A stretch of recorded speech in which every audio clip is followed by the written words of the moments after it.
U C C ಬಂದ್ರೆ ಅಜಾನ್ ನಿಂತು ಹೋಗ್ಬಿಡತ್ತೆ, ನಮಾಜ್ ಮಾಡುವಂತಿಲ್ಲ, ಬಕ್ರೀದನ್ನ ಆಚರಣೆ ಮಾಡುವಂತಿಲ್ಲ. ಇತ್ತೀಚೆಗೆ ಕರ್ನಾಟಕ ಹೈಕೋರ್ಟ್ ಇಂದು ಒಂದು ಜಡ್ಜ್ಮೆಂಟ್ ಎರಡು ತರದ್ದು ಬಂದಿದೆ. ಅಂಬೇಡ್ಕರ್ ಅವರ ಒಟ್ಟಾರೆ ನಿಲುವು ಯು ಸಿ ಸಿ ಕುರಿತಂತೆ ಏನಿತ್ತು?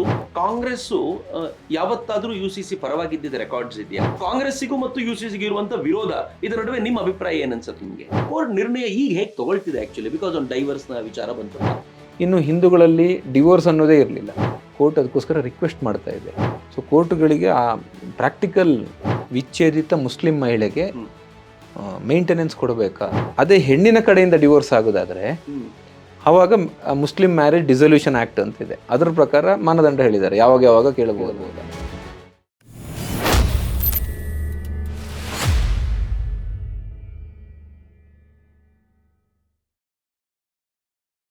ಆತ್ಮೀಯ ಮಿತ್ರ ನಮಸ್ಕಾರ, ನಿಮ್ಗೆಲ್ರಿಗೂ ಟ್ಯೂಬ್ ಟಾಕ್ಗೆ ಸ್ವಾಗತ.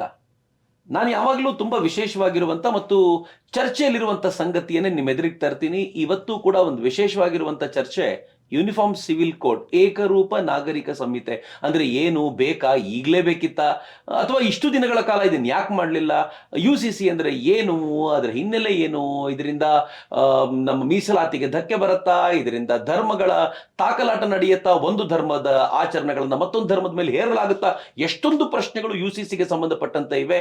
ಇವತ್ತು ನಾವು ಅದರ ಕುರಿತಂತೆ ಚರ್ಚೆ ಮಾಡ್ಲಿಕ್ಕಿದ್ದೀವಿ. ನಮ್ಮ ಜೊತೆ ಹಿರಿಯ ನ್ಯಾಯವಾದಿಗಳಾದಂಥ ಅರುಣ್ ಶ್ಯಾಮ್ ಅವರಿದ್ದಾರೆ. ಅರುಣ್ ಶ್ಯಾಮ್ ಅವರು ಅಡಿಷನಲ್ ಅಡ್ವೊಕೇಟ್ ಜನರಲ್ ಆಗಿದ್ರು ಮತ್ತು ನ್ಯಾಷನಲ್ ಲಾ ಸ್ಕೂಲ್ ನಲ್ಲಿ ಅವರು ಅಕಾಡೆಮಿಕ್ ಕೌನ್ಸಿಲ್ ನ ಮೆಂಬರ್ ಕೂಡ ಆಗಿದ್ದಾರೆ. ತುಂಬಾ ವಿಚಾರಗಳನ್ನು ತಿಳ್ಕೊಂಡಿದ್ದಾರೆ. ಈ ಕುರಿತಂತೆ ಅನೇಕ ಕಾರ್ಯಕ್ರಮಗಳನ್ನು ಮಾಡಿ ಜನಜಾಗೃತಿಯಲ್ಲಿ ನಿರತರಾಗಿರುವಂತ ಅರುಣ್ ಶ್ಯಾಮ್ ಅವರನ್ನ ಇವತ್ತು ಟ್ಯೂಬ್ ಟಾಕ್ಗೆ ಪ್ರೀತಿಯಿಂದ ಸ್ವಾಗತಿಸ್ತಾ ಇದ್ದೀನಿ. ನಮಸ್ಕಾರ ಅರುಣ್ ಶ್ಯಾಮ್ ಅವರೇ, ಬಹಳ ಖುಷಿ ಆಯ್ತು ನೀವು ನಮ್ಮ ಜೊತೆ ಬಂದಿದ್ದು. ನಾನು ತುಂಬಾ ತಡ ಮಾಡಲ್ಲ, ನೇರವಾಗಿ ಮೊದಲನೇ ವಿಚಾರಕ್ಕೆ ಬರ್ತೀನಿ. ಯು ಸಿ ಸಿ ಈಗಲೇ ಬೇಕಾಗಿತ್ತಾ? ಯು ಸಿ ಸಿ ತರಬೇಕಾದಾಗ ಕಾಲ ಪಕ್ವ ಆಗಿರ್ಬೇಕು ಅಂತ ಒಂದಿತ್ತು. ಸೊ ಈಗ ಎಲ್ಲ ದೃಷ್ಟಿಯಿಂದ ನೋಡಿದ್ರೆ ಕಾಲ ಪಕ್ವ ಆಗಿದೆ ಅಂತ ಅನಿಸ್ತಾ ಇದೆ. ಅಟ್ಲೀಸ್ಟ್ ಚರ್ಚೆ ಶುರುವಾಗಿದೆ ಇವಾಗ. ಹಿಂದಿನ ಸರ್ಕಾರಗಳು ಅಥವಾ ಹಿಂದೆ ಅದರ ಬಗ್ಗೆ ಚರ್ಚೆನೂ ಆಗ್ತಿರ್ಲಿಲ್ಲ, ಆದರೆ ಚರ್ಚೆ ಮಾಡದೇನೆ ಒಂದಷ್ಟು ಕಾನೂನು ಆಲ್ರೆಡಿ ಬದಲಾವಣೆನೂ ಬಂದಿದೆ. ಬಟ್ ಈಗಿನ ಹಂತದಲ್ಲಿ ಹೇಳಿದ್ರೆ ಈಗ ಸ್ವಲ್ಪ ಕಾಲ ಪಕ್ವ ಆಗಿದೆ, ಯಾಕಂದ್ರೆ ಜನ ಮಾಡರ್ನೈಸ್ ಆಗಿದ್ದಾರೆ, ತುಂಬಾ ಎಜುಕೇಟೆಡ್ ಆಗಿದ್ದಾರೆ ಅಂತ ಅನ್ಸುತ್ತೆ. ಫೈನ್. ನನಗೆ ನೇರವಾದ ಪ್ರಶ್ನೆ ನಿಮ್ಮನ್ನು ಕೇಳಬೇಕು. ಯು ಸಿ ಸಿಗೂ ಬಿಜೆಪಿಗೂ ಸಂಬಂಧ ಇದೆ. ಪ್ರತಿ ಬಾರಿ ಬಿಜೆಪಿ ಬಂದಾಗ್ಲೂ ಯು ಸಿ ಸಿ ಅಂತ ಮಾತಾಡ್ತಾರೆ, ಏಕರೂಪ ನಾಗರಿಕ ಸಂಹಿತೆ ಅಂತ. ಪ್ರಾಬಬಲಿ ಇದು ಮೊದಲನೇ ಬಾರಿ ಏನಲ್ಲ, ಅವರು ಈ ಹಿಂದೆಯೂ ಕೂಡ ಏಕರೂಪ ನಾಗರಿಕ ಸಂಹಿತೆ ಅಂತ ಮಾತನಾಡಿದ್ದಾರೆ, ಈಗಲೂ ತಂದಿದ್ದಾರೆ. ಕಾಂಗ್ರೆಸ್ ಏಕರೂಪ ನಾಗರಿಕತೆ ಸಂಹಿತೆ ಅಂತ ಹೇಳಿದ ತಕ್ಷಣ ವಿರೋಧ ಮಾಡುತ್ತೆ. ಬಿಜೆಪಿಗೂ ಯು ಸಿ ಸಿಗೂ ಇರುವಂತ ಸಂಬಂಧ ಮತ್ತು ಕಾಂಗ್ರೆಸ್ಸಿಗೂ ಮತ್ತು ಯು ಸಿ ಸಿಗೂ ಇರುವಂತ ವಿರೋಧ, ಇದರ ನಡುವೆ ನಿಮ್ಮ ಅಭಿಪ್ರಾಯ ಏನನ್ಸುತ್ತೆ ನಿಮಗೆ? ಯು ಸಿ ಸಿ ಅನ್ನೋ ಕಾನ್ಸೆಪ್ಟ್ ಅನ್ನು ತಂದಿದ್ದು ಬಿಜೆಪಿ ಅಲ್ಲ, ಇದು ಸ್ವಾತಂತ್ರ್ಯ ಪೂರ್ವದಿಂದನೂ ಇತ್ತು, ಸ್ವಾತಂತ್ರ್ಯದ ನಂತರನೂ ಚರ್ಚೆ ಆಯಿತು. ಬಹಳ ಮುಖ್ಯವಾಗಿ ಸಂವಿಧಾನ ಏನು ಆರ್ಟಿಕಲ್ ಅನ್ನ ಫ್ರೇಮ್ ಮಾಡೋ ಸಂದರ್ಭದಲ್ಲಿ ಇದರ ಚರ್ಚೆ ಜಾಸ್ತಿ ಆಯಿತು. ಇದು ಫಂಡಮೆಂಟಲ್ ರೈಟ್ ಆಗಿರ್ಬೇಕಂತ ಬಂತು. ಆವಾಗ ಬಿಜೆಪಿ ಸರ್ಕಾರನೂ ಇರಲಿಲ್ಲ, ಬಿಜೆಪಿನ ಎಜೆಂಡಾನೂ ಇರಲಿಲ್ಲ. ಬಟ್ ಅಲ್ಲಿದ್ದಂತಹ ಸಂಸದರು ಅವತ್ತಿನ ಕಾಲದಲ್ಲಿ ಮತ್ತು ಸಂವಿಧಾನದ ಡ್ರಾಫ್ಟಿಂಗ್ ಕಮಿಟಿ ಅವರಲ್ಲಿ ಚರ್ಚೆಗೆ ಬಂದಿದ್ದು ಇದನ್ನು ಫಂಡಮೆಂಟಲ್ ರೈಟ್ ಮಾಡಬೇಕಾ ಅಥವಾ directive principles of state policy, ಅಂದರೆ ಪಾಲಿಸಿಯಾಗಿ ಇದನ್ನು ಇಟ್ಕೊಂಡು ಮುಂದೆ ತರಬೇಕಾ ಇದನ್ನು ಯಾವಾಗಾದರೂ ಸರ್ಕಾರ ಅನುಕೂಲ ಸಮಯ ಬಂದಾಗ ಅಂತ. ನೀವು ಹೇಳಿದ ಪಕ್ವತೆ ಇದೆಯಾ, ಕಾಲದ ಸನ್ನಿವೇಶ ಇದೆಯಾ ಅಂತ ಪ್ರಶ್ನೆ ಇರುವಂಥದ್ದು. ಅಂದ್ರೆ ಕಾಂಗ್ರೆಸ್ಸು ಯಾವತ್ತಾದ್ರೂ ಯು ಸಿ ಸಿ ಪರವಾಗಿದ್ದ ರೆಕಾರ್ಡ್ಸ್ ಇದೆಯಾ? ಇನ್ಫ್ಯಾಕ್ಟ್ ನಾವು ಕಾನ್ಸ್ಟಿಟ್ಯೂಂಟ್ ಅಸೆಂಬ್ಲಿ ಚರ್ಚೆ ನಡೆಯುವಾಗ ಯು ಸಿ ಸಿ ಆಗಬೇಕು ಅಂತ ಅಂಬೇಡ್ಕರ್ ಹೇಳಿದ್ರು ಅಂತ ಹೇಳ್ತಾರೆ. ಅಂದ್ರೆ ಅವತ್ತಿನ ದಿನಗಳಲ್ಲಿ ಇದ್ರ ಬಗ್ಗೆ ಚರ್ಚೆ ವ್ಯಾಪಕವಾಗಿ ನಡೆದಿದೆ ಅಂತ ಆಯ್ತು. ಅಂದ್ರೆ ಕಾಂಗ್ರೆಸ್ ಇದನ್ನು ಧಿಕ್ಕರಿಸ್ತೋ ಅಥವಾ ಒಟ್ಟಾರೆ ಒಂದು ಸಮುದಾಯ ಇದನ್ನು ಧಿಕ್ಕರಿಸ್ತೋ, ಏನ್ ಅನ್ಸುತ್ತೆ ಇದ್ರ ಕುರಿತು? ಇಲ್ಲ, ಕಾಂಗ್ರೆಸ್ ಧಿಕ್ಕರಿಸ್ತು ಅಂತ ಎಲ್ಲೂ ಅನ್ಸಲ್ಲ ಇದನ್ನು. ಯಾಕೆಂದ್ರೆ ಅಲ್ಲಿ ಬಹಳಷ್ಟು ಚರ್ಚೆ ಆಯಿತು. ಅಲ್ಲಾಡಿ ಕೃಷ್ಣಸ್ವಾಮಿ ಅಯ್ಯಂಗಾರ್ ಇರ್ಬೋದು ಅಥವಾ ಅಂಬೇಡ್ಕರ್ ಅವ್ರು ಇರ್ಬೋದು, ಈ ಥರ ಬೇರೆ ಬೇರೆ ಅದ್ರ ಜೊತೆಗೆ ಒಂದಷ್ಟು ಎಂ ಪಿಗಳು ಕೂಡ ಚರ್ಚೆ ಮಾಡಿದ್ರು. ಅವ್ರು ಏನು ಹೇಳ್ತಾರೆ, ಅವ್ರದ್ದು ಕೂಡ ಅಭಿಪ್ರಾಯ ಏನಿರುತ್ತೆ ಅಂದರೆ ಈಗ ಬೇಡ, ಇನ್ನು ನಾವು ಆ ಮೈಂಡ್ ಸೆಟ್ಟಿಗೆ ಬಂದಿಲ್ಲ, ಯಾಕೆಂದರೆ ಕಾಲ ಪಕ್ವ ಆಗಿಲ್ಲ ಅಂತ. ಯಾಕೆಂದರೆ ಇದಕ್ಕೆ ಏನಾಗಿತ್ತು ಪೂರ್ವ ಭಾಗದಲ್ಲಿ ಅಂದರೆ ಬ್ರಿಟಿಷರು ಈ ಒಡೆದಾಳುವ ನೀತಿಯಿಂದಾಗಿ ಅವರು ಹಿಂದೂಗಳಿಗೆ ಹಿಂದೂ ಕೋಡು, ಮುಸ್ಲಿಮರಿಗೆ ಶರಿಯತ್ ಆ್ಯಕ್ಟು, ನಿಮ್ಮ ಧರ್ಮದಲ್ಲಿ ನಾವು ಹಸ್ತಕ್ಷೇಪ ಮಾಡಲ್ಲ ಅನ್ನುವಂಥ ಒಂದು ಬೋರ್ಡನ್ನು ಹಾಕ್ಕೊಂಡು ಆದರೆ ನೇರವಾಗಿ ನಮ್ಮ ಧರ್ಮದ ಮೇಲೆ ಒಡೆದಾಳುವ ಅಂತ ಒಂದು ಸಿದ್ಧಾಂತವನ್ನು ತಂದರು ಅವರು. ಸೊ ಅಲ್ಲಿಂದ ಹೊರಗೆ ಬರಬೇಕು, ಜನರಿಗೆ ಎಜುಕೇಷನ್ನು ಅಥವಾ ಬಹಳ ಅತ್ಯಂತ ಪ್ರಯಾರಿಟಿ ಇರುವಂಥ ವಿಷಯಗಳ ತಂದ ನಂತರ ಇದು ಅವೇರ್ನೆಸ್ಸು ಅಥವಾ ಮಾನಸಿಕ ಸಿದ್ಧತೆ ಬೇಕು ಅನ್ನೋದನ್ನು ಅವ್ರು ಹೇಳಿದ್ರು. ಬಿಟ್ಟರೆ ಅವರು ಕೂಡ ಬೇಡವೇ ಬೇಡ ಅಂತ ಎಲ್ಲೂ ಹೇಳಲಿಲ್ಲ. ಬಟ್ ನಾನು ಯಾಕೆ ಈ ಪ್ರಶ್ನೆ ಎತ್ತದೆ ಅಂತಂದ್ರೆ, UCC ಬಗ್ಗೆ ಚರ್ಚೆ ಆಗಿದ್ದು ಅಂಬೇಡ್ಕರ್ ಅವರಿದ್ದ ಕಾಲದಲ್ಲಿ, ಅಂದ್ರೆ ಆರಂಭದಲ್ಲಿ ಕಾನ್ಸ್ಟಿಟ್ಯೂಷನ್ ರಚನೆಯ ಸಂದರ್ಭದಲ್ಲಿ. ಆದರೆ ಆನಂತರದ ದಿನಗಳಲ್ಲಿ ಇದು ಬ್ಯಾಕ್ ಸೀಟಿಗೆ ಹೋಗ್ಬಿಡ್ತು ಅಂತ ಚರ್ಚೆಗೆ ಬರಲಿಲ್ಲ. ಪ್ರಾಬಬಲಿ ನನ್ಗನ್ಸುತ್ತೆ ಶಾಬಾನೋ ಕೇಸ್ನ ಸಂದರ್ಭದಲ್ಲಿ ಮತ್ತೊಮ್ಮೆ ಭಾರತ ವ್ಯಾಪಕವಾಗಿ UCC ಬಗ್ಗೆ ಎಲ್ರಿಗೂ ಸಮಾನವಾದ ಕಾನೂನು ಇರಬೇಕು ಅಂತ ಚರ್ಚೆ ಮಾಡ್ತು. ಏನಿದು ಶಾಬಾನೋ ಕೇಸು ಮತ್ತು ಅದರ ಇಂಪ್ಯಾಕ್ಟ್ ಎಷ್ಟರ ಮಟ್ಟಿಗಿದೆ ಅರುಣ್ ರೈ ಇದರಲ್ಲಿ? ಶಾಬಾನು ಪ್ರಕರಣದಲ್ಲಿ ವಿಚ್ಛೇದಿತ ಮುಸ್ಲಿಂ ಮಹಿಳೆಗೆ ಮೇಂಟೆನೆನ್ಸ್ ಕೊಡಬೇಕಾ, ಅಂದರೆ ಅವ್ರಿಗೆ ಜೀವನಾಂಶ ಕೊಡಬೇಕಾ ಬೇಡವಾ ಅನ್ನೋ ಪ್ರಶ್ನೆ ಬಂದಿತ್ತು. ಸುಪ್ರೀಂ ಕೋರ್ಟು ಭಾಳ ಸ್ಪಷ್ಟವಾಗಿ ಹೇಳ್ತು ಮೇಂಟೆನೆನ್ಸ್ ಕೊಡಬೇಕು ಅಂತ. ಒಂದು ಸಾರಿ ಕೊಡಬೇಕು ಅಂದಾಗ ಏನು ಮೇಲ್ ಡಾಮಿನೇಟೆಡ್ ನಮ್ಮ ವ್ಯವಸ್ಥೆ ಏನಿದೆ, ಅವರ ಏನೋ ರಾಜಕೀಯ ಉದ್ದೇಶಕ್ಕೆ ಅಥವಾ ವೋಟ್ ಬ್ಯಾಂಕ್ ಪೊಲಿಟಿಕ್ಸ್ಗೋಸ್ಕರ ಅವಾಗ ಅದನ್ನು ಡೈಲ್ಯೂಟ್ ಮಾಡುವಂಥ ಕಾನೂನು ತರಬೇಕಾಯಿತು. ಆ ಕಾನೂನನ್ನು ತಂದರು ಆವಾಗಿನ ಸರ್ಕಾರ. ಸೊ ಈ ಕಾನೂನು ತರುವ ಸನ್ನಿವೇಶ ಬಂತು. ಸುಪ್ರೀಂ ಕೋರ್ಟ್ ನ ನಿರ್ಣಯವನ್ನ ಮೀರಿ ಒಂದು ಕಾನೂನು ತರಲಾಯಿತು. ಹೌದು, ಮೇಲ್ ಡಾಮಿನೇಷನ್ ಉಳಿಸುವ ಪ್ರಯತ್ನ ಅಂತ. ಪ್ರಾಬಬ್ಲಿ ರಾಜೀವ್ ಗಾಂಧಿ ಇದ್ರಲ್ಲ. ಹೌದು, ರಾಜೀವ್ ಗಾಂಧಿ ಸರ್ಕಾರದಲ್ಲಿ ಆಗಿತ್ತಿದ್ದು. ಸೊ ಹಾಗಾಗಿ ನೀವು ಕೇಳೋ ಪ್ರಶ್ನೆಗೆ ಅಲ್ಲೇ ಉತ್ತರ ಇದೆ. ಇದಕ್ಕಿಂತ ಹಿಂದೆ ಸುಪ್ರೀಂ ಕೋರ್ಟ್ ಬಹಳ ಸ್ಪಷ್ಟ ಹೇಳಿತು ಮೇಂಟೆನೆನ್ಸ್ ಕೊಡಬೇಕು ಅಂತ. ಕೊಡೋದು ಮಾತ್ರ ಅಲ್ಲ, ಯೂನಿಫಾರ್ಮ್ ಸಿವಿಲ್ ಕೋಡ್ನ ಉಲ್ಲೇಖ ಬರ್ತದೆ. ಆವಾಗ ಇದ್ರ ಬಗ್ಗೆ ಚರ್ಚೆ ಶುರುವಾಯಿತು. ಆ ಹಂತದಲ್ಲಿ ಯೂನಿಫಾರ್ಮ್ ಸಿವಿಲ್ ಕೋಡ್ ಇದ್ದರೆ ಈ ಸಮಸ್ಯೆ ಇಲ್ಲ ಅಂತ. ಯಾಕೆಂದರೆ ಇಲ್ಲಿ CRPC ಸೆಕ್ಷನ್ 125 125ರಲ್ಲಿ ಮೇಂಟೆನೆನ್ಸ್ ಕೊಡುವಂಥದ್ದು, ಜೀವನಾಂಶ ಕೊಡುವಂಥ ಒಂದು ಸನ್ನಿವೇಶನ ಹೇಳಲಾಗಿದೆ. ಸೊ ಯಾರ್ಯಾರಿಗೆ ಕೊಡಬೇಕು ಅಂತ, ಡಿಪೆಂಡೆಂಟ್ಸಿಗೆ ಯಾರ್ಯಾರಿಗೆ ಕೊಡಬೇಕು ಅಂತ ಹೇಳಲಾಗಿದೆ. ಇದೊಂದು ಪ್ರೊವಿಷನ್ನು ಕ್ರಿಮಿನಲ್ ಲಾದಲ್ಲಿರುವಂತಹ ಸಿವಿಲ್ ಕಾನ್ಸಿಕ್ವೆನ್ಸ್ ಇರುವಂಥದ್ದು. ಇದು ಕ್ರಿಮಿನಲ್ ಲಾ, ಹೌದು, ಏನೋ ಕ್ರಿಮಿನಲ್ ಪ್ರೊಸೀಜರ್ ಕೋಡ್ನಲ್ಲಿ ಸೆಕ್ಷನ್ 125 ಅನ್ನೋದು ಇರುವಂಥದ್ದು ಜೀವನಾಂಶ ಕೊಡಬೇಕು ಅಂತ ಹೇಳ್ತದೆ. ಇದು ನೀವು ಸರಿಯಾಗಿ ನೋಡಿದ್ರೆ ಯೂನಿಫಾರ್ಮ್ ಸಿವಿಲ್ ಕೋಡ್ನ ಒಂದು ಪರಿಕಲ್ಪನೆ ಅಂತಾನೆ ಹೇಳ್ಬೋದು ಅದು ಅಂತ. ಯಾಕಂದ್ರೆ ಎಲ್ಲರಿಗೂ ಕೊಡಬೇಕು ಅಂತ ಹೇಳ್ತಾರೆ, ಯಾರ್ಯಾರಿಗೆ ಕೊಡಬೇಕು, ಡಿಪೆಂಡೆಂಟ್ಸಿಗೆ ಅಂತ. ಸೊ ಇಲ್ಲಿ ಧರ್ಮದ ಆಧಾರದಲ್ಲಿ ಆ ಆಕ್ಟ್ ಅಲ್ಲಿ ಅಥವಾ ಕ್ರಿಮಿನಲ್ ಪ್ರೊಸೀಜರ್ ಕೋಡ್ ಅಲ್ಲಿ ಅದನ್ನ ಬೈಫರ್ಕೇಟ್ ಮಾಡಿಲ್ಲ ಧರ್ಮದ ಆಧಾರ. ಅರುಣ್, ಕ್ರಿಮಿನಲ್ ಪ್ರೊಸೀಜರ್ ಕೋಡ್ ನ ನಾವು ಅಕ್ಸೆಪ್ಟ್ ಮಾಡ್ಕೊಂಡಿದೀವಿ ಅಲ್ವಾ? ಹೌದು, ಎಲ್ಲರೂ ಒಪ್ಕೊಂಡಿದೀವಿ.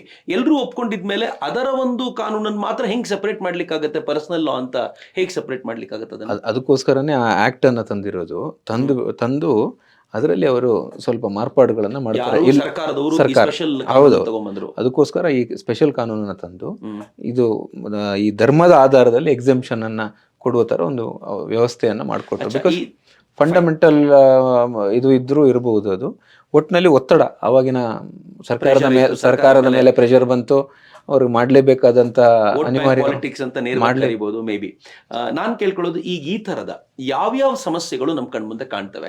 ಈಗ ನಮ್ಗೆ ಯಾರಿಗೆ ಶಿಕ್ಷೆ ಕೊಡಬೇಕಾದಾಗ ಸಮಸ್ಯೆ ಇಲ್ಲ. ಅವನು ಮುಸಲ್ಮಾನ್ ಆಗಿರ್ಲಿ, ಹಿಂದೂ ಆಗಿರ್ಲಿ, ಒಂದೇ ತರದ ಶಿಕ್ಷೆ. ಕಳ್ಳತನ ಮಾಡಿದ್ರೆ ಕೈ ಕಡಿಬೇಕು ಅಂತ ಶರಿಯಾ ಹೇಳುತ್ತೆ ಅನ್ನೋ ಕಾರಣಕ್ಕೆ ಅವನಿಗೆ ಕೈ ಕಡಿಯೋದು, ನಮ್ಮವ್ರಿಗೆ ಯಾರಾದ್ರೂ ಹಿಂದೂಗಳು ಮಾಡಿದ್ರೆ ಅವ್ರಿಗೆ 6 ತಿಂಗಳ ಜೈಲು, ಈ ತರ ಏನಿಲ್ಲ, ಅದರಲ್ಲಿ ಒಪ್ಕೊಂಡಿದ್ದಾರೆ. ಬಟ್ ಯಾವ್ಯಾವ ಕಾನೂನುಗಳಲ್ಲಿ ನಾವು ಒಪ್ಕೊಳ್ತಾ ಇಲ್ಲ, ಅಂದ್ರೆ ಬೇರೆ ಬೇರೆ ಭಿನ್ನತೆ ಇದೆ ಅಂತ? ಈಗ ಭಿನ್ನತೆ ಇರುವಂತದ್ದು ಈ ಯೂನಿಫಾರ್ಮ್ ಸಿವಿಲ್ ಕೋಡ್ನ ಕಾನ್ಸೆಪ್ಟ್ ಏನಿದೆ, ಒಂದು ಪರಿಕಲ್ಪನೆ, ಅದರಲ್ಲಿ ಮ್ಯಾರೇಜ್, ಡಿವೋರ್ಸ್, ಅಡಾಪ್ಷನ್, ಮೇಂಟೆನೆನ್ಸ್ ಈ ಥರದ್ದು ಬರ್ತದೆ. ಸಕ್ಸೇಷನ್ ಕೂಡ ಸೇರಿದೆ ಇದರಲ್ಲಿ. So inheritance, succession, inheritance. So ಇದರಲ್ಲಿ ಬರುವಾಗ ನಮ್ಮ ಧರ್ಮದ ಆಧಾರದಲ್ಲಿ ನಾವು ಮಾಡ್ತೀವಿ ಅಂತ ಹೇಳುವಂಥ ಒಂದು ಗ್ರೇ ಏರಿಯಾ ಬರ್ತದೆ, ಚರ್ಚೆಗೆ ಇರುವಂಥ ವಿಷಯ. ಸೊ ಇದು ಮೇಜರ್ ಇರುವಂಥದ್ದು ಯೂನಿಫಾರ್ಮ್ ಸಿವಿಲ್ ಕೋಡ್ನ ಕಾನ್ಸೆಪ್ಟ್. ಫಾರ್ ಎಕ್ಸಾಂಪಲ್, ಈಗ ಮದುವೆ ಈ ವಿಚಾರಕ್ಕೆ ಬಂದಾಗ ಹಿಂದೂಗಳಿಗೆ 2ನೇ ಮದುವೆ ಆಗುವಂತಿಲ್ಲ ಅಂತಿದೆ. ಇನ್ಫ್ಯಾಕ್ಟ್ ಹಾಗೆ ಹೇಳೋದಾದ್ರೆ ಅನೇಕ ಜನರಲ್ಲಿ 2ನೇ ಮದುವೆ, ಬಹುಪತ್ನಿತ್ವ ಇದ್ದಿದ್ದನ್ನ ಹಿಂದೂ ಕೋಡ್ ಬಿಲ್ ನ ಮೂಲಕ ತೆಗೆಯಲಾಯಿತು ಅಂತ ನಮ್ಗೆಲ್ರಿಗೂ ಗೊತ್ತಿದೆ. ಮುಸಲ್ಮಾನರಲ್ಲಿ ಯಾವ ತರದ ಆ ತರದ ಕಾನೂನುಗಳು ಈ ಹಿಂದೂ ಕೋಡ್ ಬಿಲ್ಗಿಂತ ಭಿನ್ನವಾಗಿರುವಂತ ಅಥವಾ ಸಮಾನವಾಗಿ ಎಲ್ಲರೂ ಒಪ್ಕೊಳ್ಬಹುದಾಗಿರುವಂತ ಕೋಡ್ಗಿಂತ ಭಿನ್ನ ಅಂತ ನಿಮ್ಗೆ ಅನ್ಸುತ್ತೆ? ಟು ಅಂಡರ್ಸ್ಟ್ಯಾಂಡ್, ನೀವು ಹೇಳಿದಾಗೆ ಒಬ್ರು 4 ಮದುವೆ ಆಗ್ಬೋದು ಅಂತಿರೋದು. ಆಮೇಲೆ ಮದುವೆಯ ಏಜ್ ಮೇಜರ್ ಇರುವಂತದ್ದು ಸ್ವಲ್ಪ ಬ್ರೀಫ್ ಮಾಡಿದ್ರೆ ಚೆನ್ನಾಗಿರುತ್ತೆ. ಏನು ಏಜ್ ಇದೆ ಅಂತ? ಮುಸ್ಲಿಮರಲ್ಲಿ ಏಜ್ ಆಫ್ ಪ್ಯೂಬರ್ಟಿ ಅಂತ ಏನ್ ಕರೀತಾರೆ, ಆ ಏಜ್ ಇಂದ ಹುಡುಗಿಯರಿಗೆ ಮದುವೆಯ ಕ್ವಾಲಿಫಿಕೇಶನ್ ಅಂದ್ರೆ ಅವರಿಗೆ ಏಜ್ ಲಿಮಿಟ್ ಫಿಕ್ಸ್ ಮಾಡಿದ್ದಾರೆ. ಬೇರೆ ಜನರಲ್ ಕಾನೂನಿಗೆ ಬಂದರೆ ಹಿಂದೂ ಇರ್ಬೋದು, ಕ್ರಿಶ್ಚಿಯನ್ಸ್, ಎಲ್ಲ ಆಕ್ಟು ಅಥವಾ ಎಲ್ಲದರಲ್ಲೂ ನಾವು ಹೇಳೋದು 18 ವರ್ಷ ಹುಡುಗಿಗೆ ವಯಸ್ಸಾಗಿರ್ಬೇಕು ಮದುವೆ ಆಗ್ಬೇಕಾರಂತ. ಇಲ್ಲಿ ಆ ಏಜಿನ ರೆಸ್ಟ್ರಿಕ್ಷನೇ ಇಲ್ಲ. ಸೊ ಇದು ಒಂದು ಮೇಜರ್ ಒಂದು ಇರುವಂತದ್ದು. ಮಿತ್ರರೆ, ಸೂಕ್ಷ್ಮವಾಗಿ ಗಮನಿಸಬೇಕಾಗಿರುವಂತಹ ಸಂಗತಿ ಏನು ಅಂತಂದ್ರೆ, ಮದುವೆ ವಿಚಾರ ಬಂದಾಗ ಹೆಣ್ಣು ಮಕ್ಕಳ ಏಜ್ ಕೂಡ ಡಿಫರೆಂಟ್ ಆಗುತ್ತೆ. ಹಿಂದೂಗಳಲ್ಲಿ 18 ಆಗ್ಲೇಬೇಕು ಅಂತ ಕಂಡೀಷನ್ ಇದೆ, ಬಟ್ ಮುಸಲ್ಮಾನರಲ್ಲಿ ಪ್ರಾಬಬ್ಲಿ 16 ಇರ್ಬೋದು ಅಂತ ನನಗೆ ಅನ್ಸುತ್ತೆ. 16 ಅಂದ್ರೆ ಅದು ಏಜ್ ಆಫ್ ಪ್ಯೂಬರ್ಟಿ ಅಂತ, ಅಟೈನಿಂಗ್ ಮೆಜಾರಿಟಿ ಅಂತ. ಇನ್ನು ಸಮ್ ಅಂಡ್ ಯಾವಾಗ ಸಬ್ಸ್ಟೆನ್ಸ್ ಹೆಣ್ಮಕ್ಳು ದೊಡ್ಡವರಾಗ್ತಾರೆ ಅಂತ ನಾವು ಹೇಳ್ತೀವೋ ಆ ದೃಷ್ಟಿಯಿಂದ ಅವಾಗಲೇ ಮದುವೆ ಮಾಡಬಹುದು ಅಂತಿದೆ. ಅಂದ್ರೆ ಹೈಸ್ಕೂಲಲ್ಲಿ ಓದ್ತಾ ಇರೋ ಹೆಣ್ಮಗಳನ್ನ ಹೈಸ್ಕೂಲ್ ಬಿಡಿಸಿ ಮದುವೆ ಮಾಡಿಸಬಹುದು. ಆದ್ರೆ ಹಿಂದೂಗಳಲ್ಲಾದ್ರೆ ಇದು ಶಿಕ್ಷೆ ಆಗುತ್ತೆ, ಶಿಕ್ಷಾರ್ಹ ಅಪರಾಧವಾಗುತ್ತೆ. ಮೇ ಬಿ ನನಗನ್ಸೋದು ಎರಡನೇ ಹಂತಕ್ಕೆ ನೋಡೋದಾದ್ರೆ 16 ಒಳಗೆ ಮದುವೆ ಎಲ್ಲ ಆದ್ರೆ ಇದು ಪೋಕ್ಸೋ ಕೇಸ್ ಆಗುತ್ತಲ್ವಾ ನಮ್ದು? ಆಗತ್ತೆ. ಆ ಕಾಂಟ್ರವರ್ಸಿನೇ ಇರುವಂತದ್ದು. ಈಗ ಇತ್ತೀಚೆಗೆ ಕರ್ನಾಟಕ ಹೈಕೋರ್ಟ್ ಇಂದು ಒಂದು ಜಡ್ಜ್ಮೆಂಟ್ 2 ತರದ್ದು ಬಂದಿದೆ. ಒಂದರಲ್ಲಿ ಏನು ಹೇಳ್ತಾರೆ ಅಂದರೆ, ಪರ್ಸನಲ್ ಲಾ ಏನಿದೆ ಇದು ಪ್ರಿವೇಲ್ ಆಗುತ್ತೆ, ಹಾಗಾಗಿ ಅವರಿಗೆ ಪಾಕ್ಸ್ಕೋ ಅಪ್ಲೈ ಆಗಲ್ಲ, ಮದುವೆ ಮಾಡಿದರೆ ಅದು ಪಾಕ್ಸ್ಕೋ ಕಾಯ್ದೆಯ ವ್ಯಾಪ್ತಿಗೆ ಬರೋದಿಲ್ಲ ಅಂತ ಒಂದು ವ್ಯೂ ಇದೆ ಒಬ್ಬರು ಜಡ್ಜ್, ಅಂದರೆ ಒಂದು ಬೆಂಚ್ ಅಂತ ಹೇಳ್ಬೋದು. ಇನ್ನೊಂದು ಬೆಂಚ್ ಹೇಳುತ್ತೆ ಇಲ್ಲ ಸ್ಪೆಷಲ್ ಎನಾಕ್ಟ್ಮೆಂಟ್ ಪಾಕ್ಸ್ಕೋ ವಿಲ್ ಪ್ರಿವೇಲ್ ಅಂತ. ಸೊ ಇದೆರಡು ಗೊಂದಲ ನಮ್ಮ ಕರ್ನಾಟಕದಲ್ಲೇ ಇವತ್ತು ಇದೆ ಉದಾಹರಣೆ. ಇದೇ ರೀತಿ ಇದು ಬಾಂಬೆಯಲ್ಲಿದೆ, ಡೆಲ್ಲಿ ಕೋರ್ಟಲ್ಲಿ ಬಂದಿದೆ. ಸೊ ಅಲ್ಟಿಮೇಟ್ ಇದು ಸುಪ್ರೀಂ ಕೋರ್ಟಲ್ಲಿ ಇವಾಗ ಇನ್ನೂ ಡಿಸೈಡ್ ಆಗಬೇಕಾಗ್ಬೋದು. ಪ್ರಾಯಶಃ ಇದು ಕೂಡ ವಿಸ್ತೃತ ಪೀಠಕ್ಕೆ ಹೋಗಿ ಡಿಸೈಡ್ ಆಗುವಂಥ ವಿಷಯ ಇರ್ಬೋದು. ಈ ಶಾಯಿರಾ ಬಾನು ಅಥವಾ ಶಾಬಾನು ಈ ಪ್ರಕರಣಗಳ ಥರನೇ ಇದು ಎಲ್ಲ ಒಂದು ಕಡೆ ಡಿಸೈಡ್ ಆಗಬೇಕಾಗ್ಬೋದು. ಫೈನ್. ಈಗ ಒಂದು ಮದುವೆದಾಯ್ತು, ಹಾಗೆ ಇನ್ಹೆರಿಟೆನ್ಸ್ಲೂ ಇದೇ ಥರದ ಪ್ರಾಬ್ಲಮ್ ಇದೆ.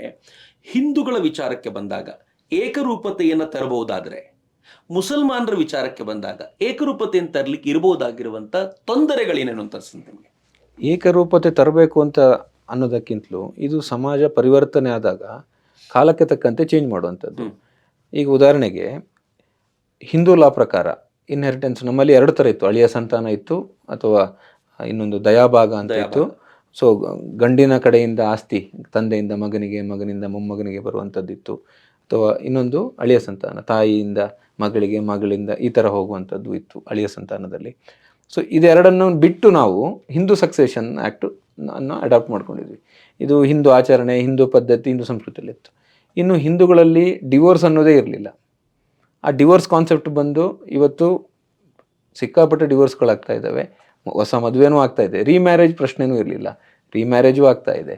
ಸೊ ಕಾಲಕ್ಕೆ ತಕ್ಕ ಹಾಗೆ ಕಾನೂನು ಬದಲಾಗ್ತಾ ಹೋಯಿತು. ಅದನ್ನು ಹಿಂದೂಗಳು ಸ್ವಾಗತ ಮಾಡೋದು. ಇನ್ನು ಇತ್ತೀಚಿಗಿನ ಡೆವಲಪ್ಮೆಂಟ್ 2005ರಲ್ಲಿ ಹಿಂದೂ ಸಕ್ಸೆಷನ್ಗೆ ಒಂದು ಸಕ್ಸೆಷನ್ ಆ್ಯಕ್ಟಿಗೆ ಮೇಜರ್ ಒಂದು ಅಮೆಂಡ್ಮೆಂಟ್ ಬಂತು.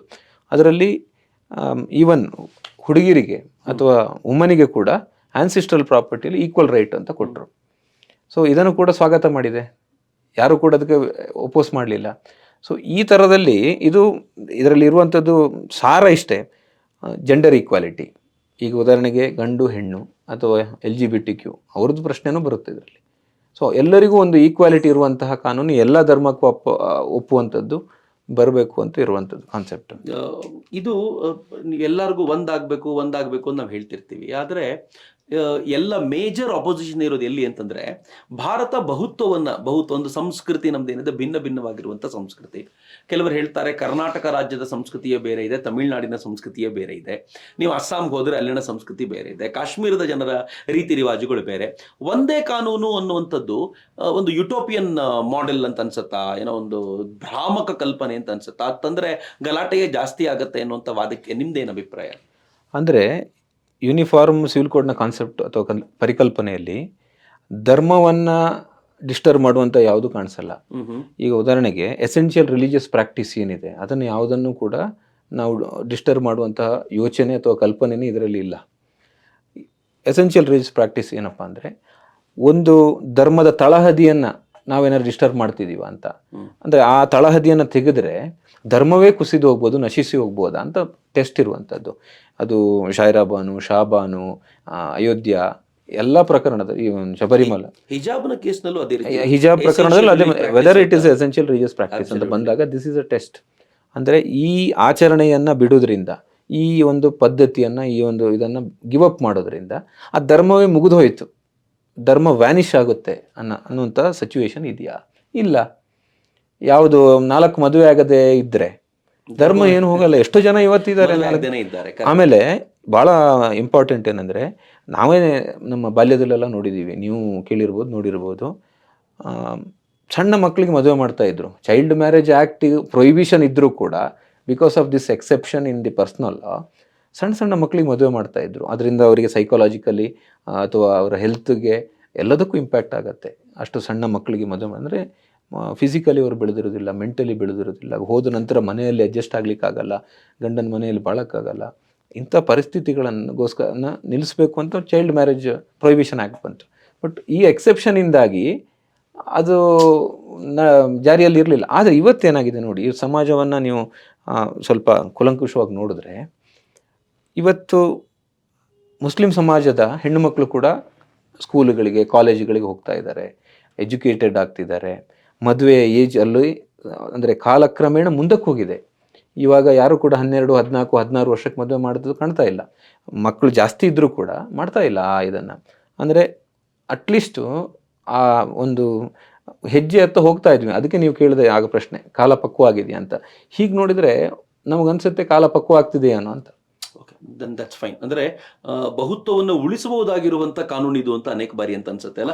ಅವರ ಎಸ್ಪೆಷಲಿ ನನಗೆ ಅರುಣ್ ಶಾಮರ ಮಾತನ್ನು ಕೇಳ್ತಾ ಇದ್ರೆ ಹೆಣ್ಮಕ್ಕಳ ಬದುಕಿನ ರಕ್ಷಣೆಗೋಸ್ಕರವೇ ಈ ಕಾನೂನಿದೆ ಅಂತ ಅನೇಕ ಬಾರಿ ಅನ್ಸುತ್ತೆ. ಬಿಕಾಸ್ ಪರ್ಸನಲ್ ಇದರ ಆಬ್ಜೆಕ್ಟ್ ಅದೇ, ಒಂದು ಜೆಂಡರ್ ಈಕ್ವಾಲಿಟಿ, ಇನ್ನೊಂದು ಸೋಷಿಯಲ್ ಜಸ್ಟಿಸ್, ಎಲ್ಲರಿಗೂ ಸಮ ಬಾಳು ಸಮ ಪಾಲು. ಸೋಷಿಯಲ್ ಜಸ್ಟಿಸ್ ಅಂತ ಕೇಳಲೇಬೇಕು ಅರುಣ್. ನನಗೆ ತುಂಬಾ ಜನ ಕೇಳ್ತಾ ಇರುವಂತ ಪ್ರಶ್ನೆ, ತುಂಬಾ ಕಾಡ್ತಾ ಇರುವಂತ ಪ್ರಶ್ನೆ, ಈ ಮೀಸಲಾತಿಯ ಅಥವಾ ಇದಕ್ಕೆ ಏನಾದ್ರೂ ಸಂಬಂಧ ಇದೆಯಾ? UCC ಬಂದ್ರೆ ಮೀಸಲಾತಿಯನ್ನು ತೆಗೆದ್ಬಿಡ್ತಾರೆ, ಎಲ್ಲರನ್ನು ಈಕ್ವಲ್ ಮಾಡುವಂತ ಪ್ರಯತ್ನ ಆಗುತ್ತೆ. Is there any such provisions ಅಥವಾ ಎಲ್ಲಾದ್ರೂ ಇದರ ಡ್ರಾಫ್ಟ್ ನಲ್ಲಿ ಅಥವಾ ಈ ಹಿಂದೆ ಗೋವಾದಲ್ಲಿರುವಾಗ ಅಲ್ಲೇನಾದ್ರೂ ಈ ತರದ್ದು ನೋಡ್ಲಿಕ್ಕೆ ಇದೆಯಾ? ಮೀಸಲಾತಿಗೆ ಮತ್ತೆ ಯೂನಿಫಾರ್ಮ್ ಸಿವಿಲ್ ಕೋಡ್ಗೆ ಯಾವುದೇ ರೀತಿ ಸಂಬಂಧ ಇಲ್ಲ. ಅದರ ಆಧಾರನೇ ಬೇರೆ, ಅದರ ಕ್ರೈಟೀರಿಯಾನೇ ಬೇರೆ. ಇದು ಕೇವಲ ಪರ್ಸ್ನಲ್ ಲಾಸ್, ಅಂದರೆ ಈ ಮ್ಯಾರೇಜು, ಡಿವೋರ್ಸು, ಇನ್ಹೆರಿಟೆನ್ಸು ಈ ಥರದ ವಿಷಯಗಳಲ್ಲಿ ಇರುವಂಥದ್ದು. ಅಂದರೆ ಎಲ್ಲವೂ ಒಂದು ಯೂನಿಟ್, ಒನ್ನೆಸ್ ಇರಲಿ, ಒಂದೇ ಥರ ಇರಲಿ. ಇದರಿಂದ ಜೆಂಡರ್ ಈಕ್ವಾಲಿಟಿ, ಸೋಷಿಯಲ್ ಜಸ್ಟಿಸ್ ಇರ್ಬೋದು, ಅಥವಾ ಜುಡಿಷಿಯರಿಗೆ ನ್ಯಾಯದಾನ ವ್ಯವಸ್ಥೆಯಲ್ಲಿ ಭಾಳ ಅನುಕೂಲ ಆಗ್ತದೆ. ಇದರಿಂದ ಕನ್ಫ್ಯೂಷನ್ಗಳು ಏನಿದೆ ಇವಾಗ ಅದು ಹೊರಟೋಗ್ತದೆ ಅಲ್ಲ. ಬಟ್ ನನಗೆ ಜುಡಿಷಿಯರಿಗೆ ಹೆಲ್ಪ್ ಆಗುತ್ತೆ ಅಂತ ನೀವು ಹೇಳುವಾಗ ಒಂದು ಪ್ರಶ್ನೆ, ಈಗ ಒಂದು ಮುಸ್ಲಿಂ ಗಂಡು ಹೆಣ್ಣಿನ ಒಂದು ಕೇಸ್ ಕೋರ್ಟಿಗೆ ಬಂತು ಅಂತಾದರೆ ಕೋರ್ಟ್ ನಿರ್ಣಯ ಈಗ ಹೇಗೆ ತಗೊಳ್ತಿದೆ ಆ್ಯಕ್ಚುಲಿ? ಬಿಕಾಸ್ ಒಂದು ಡೈವರ್ಸ್ನ ವಿಚಾರ ಬಂತಪ್ಪ, ಯಾರೋ ಇಬ್ಬರು, ಈಗ ಹಿಂದೂ ಗಂಡು ಹೆಣ್ಣು ಡೈವರ್ಸ್ ಮಾಡಬೇಕು ಅಂದರೆ ಬರ್ತಾರೆ, ಅಲ್ಲೊಂದಷ್ಟು ಚರ್ಚೆ ಆಗುತ್ತೆ, ತಿಂಗಳಗಟ್ಟಲೆ ಅದನ್ನು ಎಳೆಯಲಾಗುತ್ತೆ, ಇನ್ನೊಂದು ಮಾಡ್ತಾರೆ, ಇನ್ನೊಂದು ಆಧಾರದ ಮೇಲೆ ಕೊಡ್ತಾರೆ.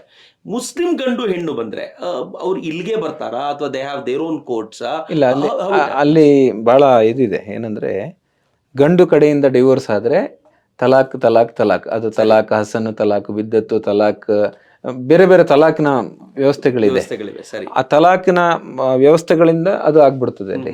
ಅದಕ್ಕೆ ಬೇರೆ ಬೇರೆ ಪರ್ಸನಲ್ ಲಾ ಪ್ರಕಾರ ಒಂದಷ್ಟು ಮಾನದಂಡಗಳಿದೆ. ಅದನ್ನ ಒಂದು ಟ್ರಿಪಲ್ ತಲಾಕು ಸೇರಿತು, ಅದೀಗ ಪ್ರೊಹಿಬಿಷನ್ ಆಗಿರೋದು ಅದಿಲ್ಲ. ಅದು ಬಿಟ್ಟರೆ ಇನ್ನೊಂದಷ್ಟು ತಲಾಕಿನ ಫಾರ್ಮ್ಯಾಟ್ ಇದೆ ಈಗಲೂ ಕೂಡ. ಅದ್ರ ಪ್ರಕಾರ ನಡೀತಾ ಇದೆ ಆ ತಲಾಕ್ ವ್ಯವಸ್ಥೆ ಗಂಡಿನ ಕಡೆಯಿಂದ. ಅಂದ್ರೆ ಅದು ಸಹಜವಾಗಿ ನಡೆದೋಗುತ್ತೆ, ಅದು ನಡೆದೋಗುತ್ತೆ. ಅವ್ರು ಅದಕ್ಕೆ ಫಾರ್ಮ್ಯಾಟ್ ಹೀಗಿದೆ ಅವ್ರವ್ರು ಅಲ್ಲಲ್ಲೇ ಮಾಡ್ಕೊಳ್ತಾರೆ. ಅದೇ ಹೆಣ್ಣಿನ ಕಡೆಯಿಂದ ಡಿವೋರ್ಸ್ ಆಗೋದಾದ್ರೆ ಆವಾಗ ಮುಸ್ಲಿಂ ಮ್ಯಾರೇಜ್ ಡಿಸೊಲ್ಯೂಷನ್ ಆಕ್ಟ್ ಅಂತಿದೆ. ಅದ್ರ ಪ್ರಕಾರ ಮಾನದಂಡ ಹೇಳಿದ್ದಾರೆ, ಯಾವಾಗ ಯಾವಾಗ ಕೇಳಬಹುದು ಅಂತ. ಆ ಗ್ರೌಂಡಲ್ಲಿ ಇವತ್ತು ಮುಸ್ಲಿಂ ಮಹಿಳೆ ಕೂಡ ಕೋರ್ಟಿಗೆ ಹೋಗಿ ಡಿವೋರ್ಸ್ ಕೇಳುವಂತ ಅವಕಾಶ ಇದೆ. ಅವರ ಧರ್ಮದಲ್ಲಿ ಅದಕ್ಕೆ ಪರ್ಮಿಷನ್ ಪ್ರಾಯಶಃ ಇರಲಿಲ್ಲ.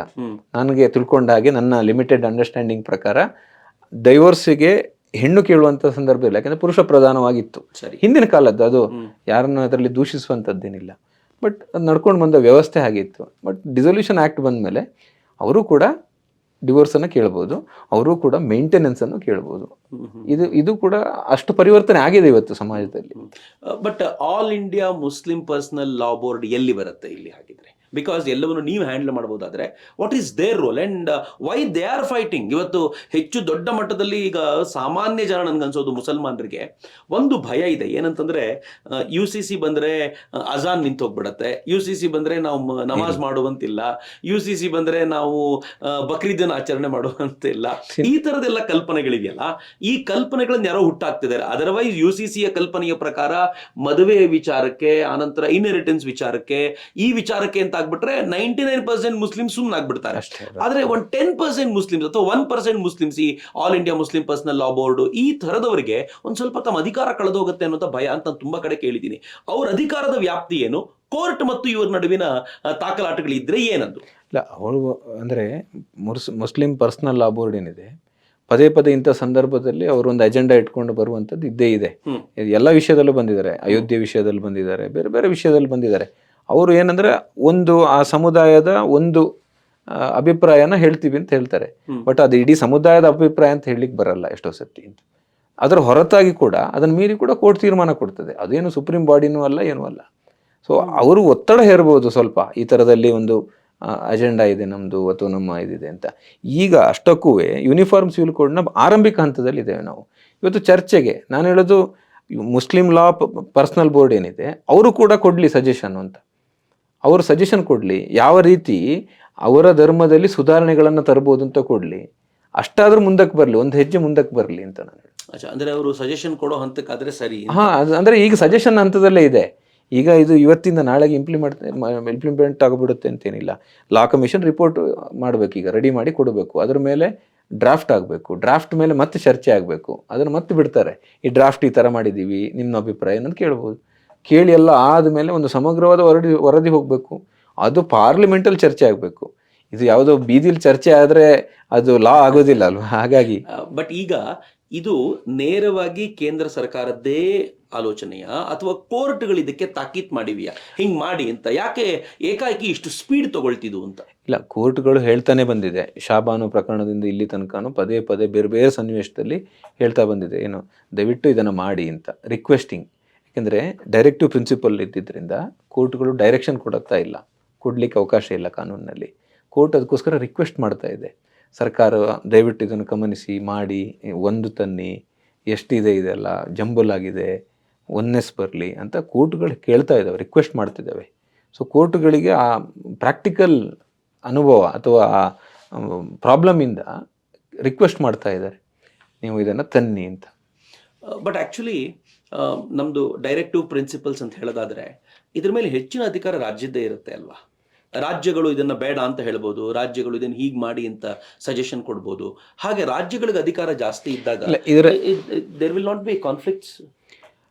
ಇಲ್ಲಿ ಏನಿದೆ ಅಂದರೆ, ಇದು ನಮ್ಮ ಪರ್ಸನಲ್ ಲಾಸ್ ಎಲ್ಲ ಕಂಕರೆಂಟ್ ಲಿಸ್ಟಲ್ಲಿದೆ. ಕರೆಕ್ಟು. ಅಂದರೆ ಸ್ಟೇಟಿಗೂ ಅಧಿಕಾರ ಇದೆ, ಸೆಂಟ್ರಲ್ ಗೌರ್ಮೆಂಟಿಗೂ ಅಧಿಕಾರ ಇದೆ.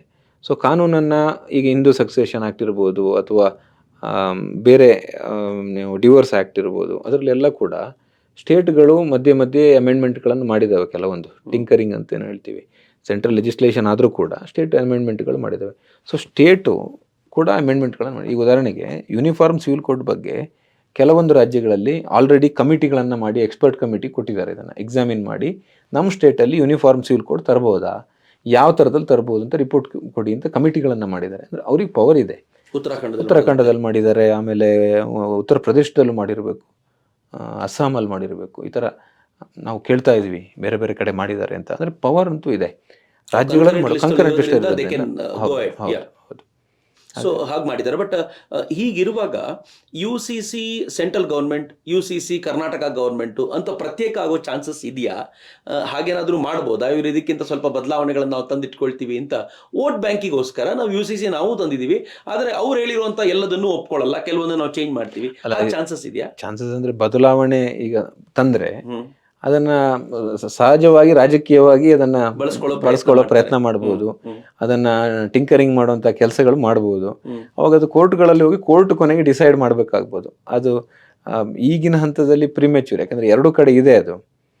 ಆದರೆ ಸೆಂಟ್ರಲ್ ಲಾ ವಿಲ್ ಪ್ರಿವೇಲ್ ಸಾಮಾನ್ಯ ಕಾನ್ಫ್ಲಿಕ್ಟ್ ಬಂದ್ರೆ. ಬಟ್ ಈಗ ಒಂದು ಮಾತು ಹೇಳಿ, ಈಗ ಲೀಗಲ್ ಅಫೇರ್ಸ್ನವರು ಎಲ್ಲರ ಹತ್ರ ಸಜೆಷನ್ಸ್ ಕೇಳಿದ್ದಾರೆ.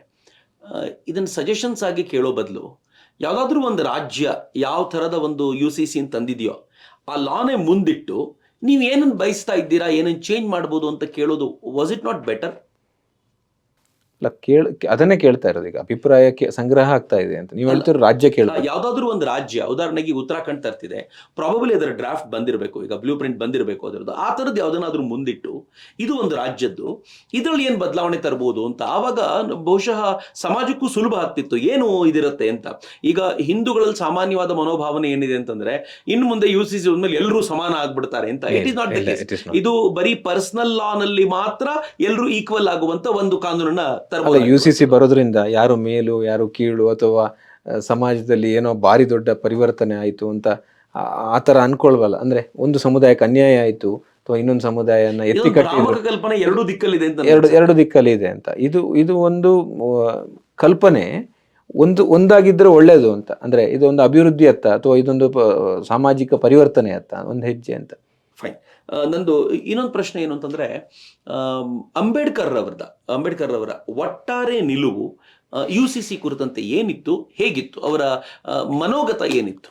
ಅಂಬೇಡ್ಕರ್ ಅವರು ಯೂನಿಫಾರ್ಮ್ ಸಿವಿಲ್ ಕೋಡ್ ಬೇಕೇ ಬೇಕು ಅಂತ ಹೇಳ್ತಾರೆ, ಮಾಡಲೇಬೇಕು ಅಂತ.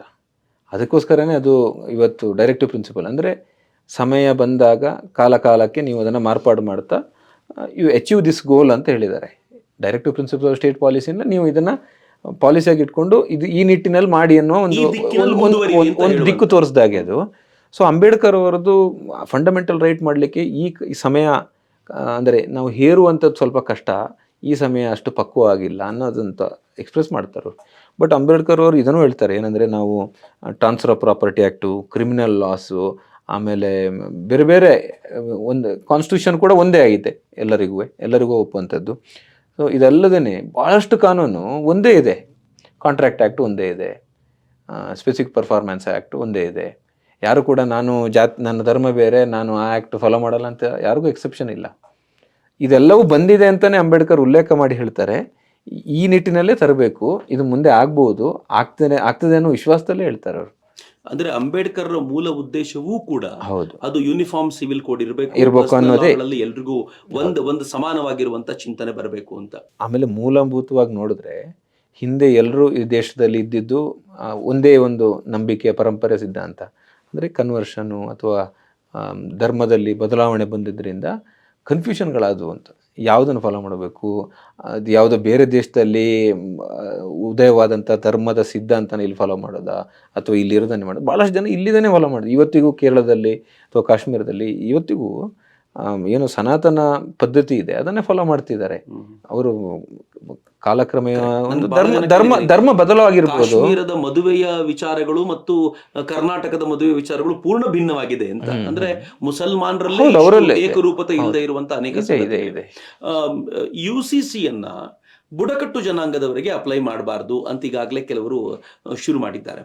ಅವರ ರೀತಿ ರಿವಾಜುಗಳು ಬೇರೆ ಇವಂತ. How do you see this? ಅಲ್ಲಿ ಬುಡಕಟ್ಟು ಜನಾಂಗ ಅಂತ ಇದೆಲ್ಲವೂ ಧರ್ಮದ ಆಧಾರದಲ್ಲಿ ಬರ್ತದೆ. ಅದರಿಂದ ಅಲ್ಲಿ ಮತ್ತೆ ಈಶಾನ್ಯ ರಾಜ್ಯದ ಟ್ರೈಬ್ಸ್ಗಳಿಗೆ ನೀವು ಅದನ್ನು ಅಪ್ಲೈ ಮಾಡುವಂತಿಲ್ಲ. ಟ್ರೈಬ್ಸ್ಗಳು ಬಹುಪತ್ನಿತ್ವ ಇದೆ, ಅವ್ರು 4-5 ಮದುವೆ ಆಗ್ತಾರೆ. ಇನ್ಫ್ಯಾಕ್ಟ್ ಕೆಲವೊಂದು ಟ್ರೈಬ್ಗಳಲ್ಲಿ ಮದುವೆ ಅನ್ನೋದೇ ಇಲ್ಲ, ಅವ್ರು ಹಾಗೆ ಉಳ್ಕೊಳ್ತಾರೆ. ಅನಂತರ ಬಿಟ್ಟು ಮತ್ತೊಬ್ಬನ ಜೊತೆ ಅದು ಯಾವುದೋ ಒಂದು ಕಂಡೀಷನ್ಸ್ ಅಂತಿಲ್ಲ. ಸೊ ಅಲ್ಲಿ UCCನ ನೀವು ತರಲಿಕ್ಕೆ ಆಗತ್ತಾ ಅನ್ನೋ ಪ್ರಶ್ನೆ ಇದೆ ಕೆಲವರದ್ದು. What is your take? ಎಲ್ಲ ಕಡೆನೂ ತರಬೇಕು ಅನ್ನೋಂಥದ್ದು ಕಾನ್ಸೆಪ್ಟ್ ಇರುವಂಥದ್ದು. ಆದರೆ ಈ ಟ್ರೈಬ್ಗಳಲ್ಲಿ ಏನಿದೆ ಅಂದರೆ ಪ್ರಾಯಶಃ ಎಜುಕೇಷನ್ನು ಸ್ವಲ್ಪ ಕೊರತೆ ಇರ್ಬೋದು, ಅವೇರ್ನೆಸ್ ಕೊರತೆ ಇರ್ಬೋದು. ಆದರೆ ಅವರಿಗೆ ಅದನ್ನು ಫಾಲೋ ಮಾಡೋದ್ರಿಂದ ಏನು ತೊಂದರೆ ಅಂತೂ ಖಂಡಿತ ಯಾರಿಗೂ ಆಗೋದಿಲ್ಲ. ಈಗ UCC ಬಂತು ಅಂತ ಇಟ್ಕೊಂಡ್ರೆ ನಾಳೆ ಅದನ್ನು ಫಾಲೋ ಮಾಡೋದ್ರಿಂದ ಯಾವುದೇ ಧರ್ಮಕ್ಕೆ ತೊಂದರೆ ಆಗೋದಿಲ್ಲ, ಯಾವುದೇ ಜಾತಿಗೆ ತೊಂದರೆ, ಯಾವುದೇ ಆಚರಣೆಗೆ ತೊಂದರೆ ಆಗೋದಿಲ್ಲ. ಆಯ್ತಪ್ಪ, ಮದುವೆಯಲ್ಲಿ ನಿಮಗೆ ಈ ಥರದ ಸಪ್ತಪದಿನೋ ಅಥವಾ ಇದು ಮಾಂಗಲ್ಯ ಧಾರಣೆನೋ ಅಥವಾ ಹೋಮೋ ಇದನ್ನೇ ಯಾರು ಮಾಡಬೇಡ ಅಂತ ಎಲ್ಲೂ ಹೇಳಲ್ಲ ಅಂತ. ನೀವು ಕಾನೂನಿನ ಇದರಲ್ಲಿ ಈ ಉದಾಹರಣೆಗೆ ರಿಲಿಜಿಯಸ್ ಅಂತದ್ದು ಕೂಡ ಸೆರೆಮನೀಸ್ ಮಾಡಿ ರಿಚುವಲ್ಸನ್ನು ಮಾಡಿದರೆ ಆಯ್ತು ಅಷ್ಟೇ. ಅದಾದಮೇಲೆ ಕೂಡ ಈ ಹಿಂದೂ ಲಾ ತೊಗೊಂಡ್ರೆ ಕೂಡ ನೀವು ರಿಚುವಲ್ಸ್ ನಿಮ್ಮ ಪ್ರಕಾರ ಮಾಡ್ಕೊಳ್ಳಿ ಅಂತಲೇ ಇದೆ. ಹೀಗೆ ರಿಚುವಲ್ಸ್ ಮಾಡಬೇಕು ಅಂತ ಕಾನೂನು ಹೇಳಿಲ್ಲ ಎಲ್ಲವೇ. ಆದರೆ ಇರುವಂಥದ್ದೇನು, ಮದುವೆ ಆದಮೇಲೆ for the purpose of registration ನೀವು subject yourself under the act ಅಂತ. ಅಂದರೆ ನೀವು ಮೊದಲೇ ರಿಜಿಸ್ಟರ್ ಮಾಡ್ಕೊಂಡು ಮದುವೆನೂ ಆಗ್ಬೋದು, ಅಥವಾ ಮದುವೆ ಆದಮೇಲೂ ನೀವು ರಿಜಿಸ್ಟರ್ ಮಾಡ್ಕೋಬೋದು. ಇದು ಒಂದು ಡಾಕ್ಯುಮೆಂಟೇಶನ್ ಥರದ ಒಂದು ಪ್ರಾಸೆಸ್. ಬಟ್ ನೀವೆಲ್ಲ ಅಡ್ವೊಕೇಟ್ಗಳು, ಜಡ್ಜಸ್ಗಳು ಸೇರಿ ನನ್ನ ಪರ್ಸ್ನಲ್ ಲೈಫಲ್ಲಿ ತುಂಬ ಇನ್ವಾಲ್ವ್ ಆಗ್ತಿದ್ದೀರಿ ಅಂತ ಅನ್ಸೋದಿಲ್ವಾ? ಬೈ ದಿಸ್ ಅಂದರೆ ಜನರಲ್ ಇಷ್ಟರ ಮೇಲೆ ಕೂಡ ಇವತ್ತು ಮದುವೆನೇ ಆಗದೇನೆ ಪ್ರಪಂಚದ ಬೇರೆ ಬೇರೆ ಸಂಸ್ಕೃತಿಗಳು ಎಲ್ಲ ಬಂದಿದೆ. ಲಿವ್ ಇನ್ ರಿಲೇಷನ್ಶಿಪ್ ಬಂದಿದೆ, ಮದುವೆ ಆಗದಿರುವಂಥದ್ದು. ಅಂದರೆ ಮದುವೆ ಆಗಲೇಬೇಕು ಅಂತಲೇ ಇಲ್ವಲ್ಲ ಇಲ್ಲವೇ. It is not compulsory, it is choice again. So ಯಾವ ಥರ ಮದುವೆ ಆಗಬೇಕು ಅನ್ನೋದು ಚಾಯ್ಸೇ. ಬಟ್ ಕಾನೂನಿನ ಅಡಿಯಲ್ಲಿ ಮದುವೆ ಸಪೋಸ್ ಆಗಿದ್ರೆ ರಿಜಿಸ್ಟರ್ ಮಾಡಿ ಫಾರ್ ದ ಪರ್ಪಸ್ ಆಫ್ ಏನು, ನಾಳೆ ನೀವು ಪಾಸ್ಪೋರ್ಟಿಗೆ ಹೋದಾಗ ಗಂಡ ಹೆಂಡತಿ ಯಾರು ಅಂತ ಕೇಳಿದ್ರೆ ಮ್ಯಾರೇಜ್ ಸರ್ಟಿಫಿಕೇಟ್ ಕೊಡ್ಬೋದು. ಕಾನೂನಿನ ಪ್ರಕಾರ ಮಾಡುವಂತ ಪ್ರಯತ್ನ ಅಷ್ಟೇ.